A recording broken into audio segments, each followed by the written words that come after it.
Magic is a powerful tool. In some places it can be used to hold up cities. In others it can be used to heal the injured.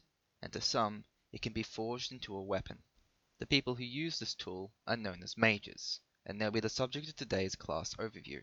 The mage in itself is a unique type of class, as unlike the warrior, which brute forces its way in with close melee combat, the mage holds back at range, and attacks usually have more to do than just dealing damage.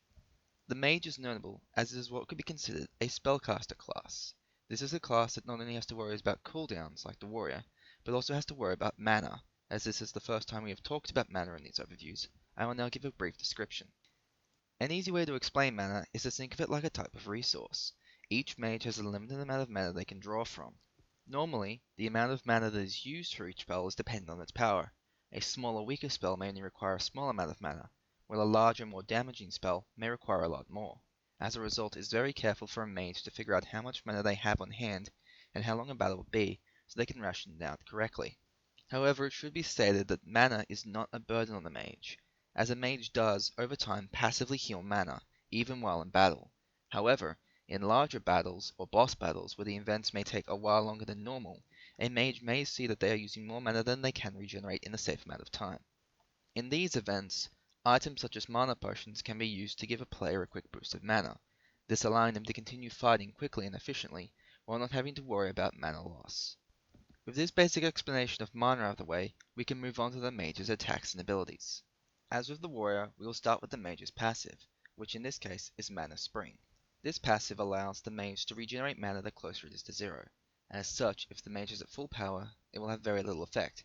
However, the closer the mage is to zero, Mana Springs will increase the amount of regeneration the mage receives. Now we'll move on to the mage's offensive skills. The first of these skills is the mage's auto-cast ability. Auto-cast is unique to spellcaster type classes, as unlike that of a melee class and their auto-attack, auto-cast is a ranged ability. This allows the mage to position itself better on the battlefield and at a safe distance away from the mob, and as long as that mob does not have aggro on the mage, they are able to continually attack it without fear of being attacked themselves. The first of the mage's cooldown abilities is known as Fireball. Fireball has a cast time of 0.5 seconds and a mana cost of 80. While it does not have any other benefit like other skills we will talk about in the mage class, its short cooldown time allows it to be cast in between other spells, allowing the mage to continue to do large amounts of damage while they're waiting for other spells to come off cooldown, or they wish to hold those spells in reserve. The second of the mage's cooldown abilities is that of Ice Spear. Mana Spear has a cast time of 0.25 seconds. It additionally requires 90 mana to cast and will install two status effects, those of being Frost and Slow. Frost is a damage over time, and will have a duration of 8 seconds. Slow will greatly decrease that of the mob's movement speed, and will only last a duration of 4 seconds. The next of the mage's abilities is Lightning Strike. Lightning Strike is an auto-cast ability, and costs 100 mana to use. When Lightning Strike hits an opponent, it will afflict them with a stun effect. This ability will prevent them from performing any action or completing an action for 2.5 seconds. The mage's ultimate is Meteor Volley.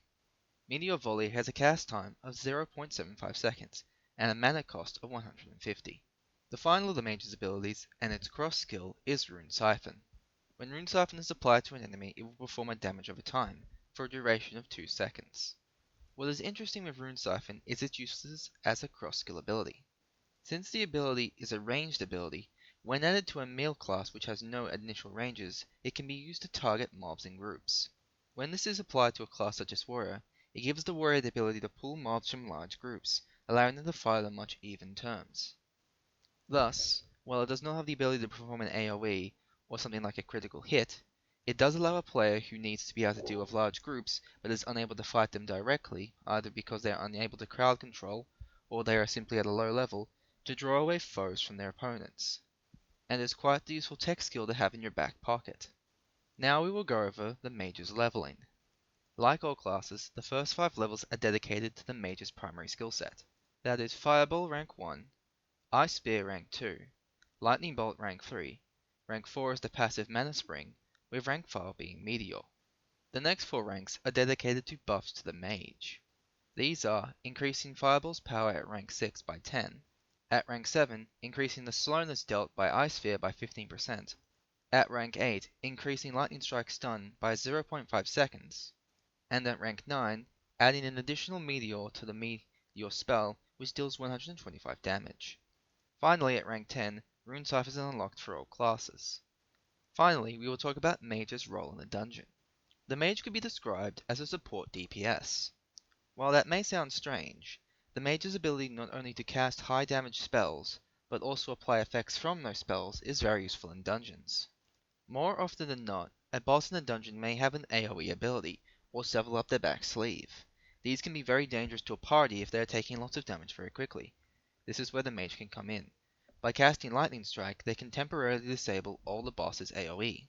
While at the same time, unlike some other classes, it doesn't have to give up DPS to do so.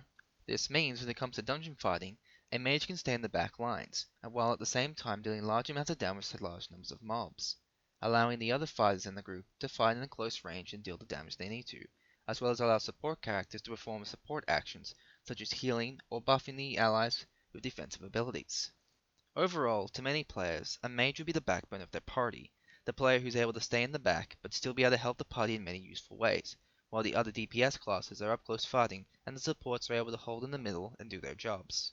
And while the Mage may not be able to do some of the other tasks that the other DPS range classes are able to do, it is still a great entry point for classes such as Pirate and Necromancer, while at the same time still being a strong bedrock for players who want to come back to a class they can rely on to help them through hard bosses. Thank you for watching this video. I hope it has been helpful.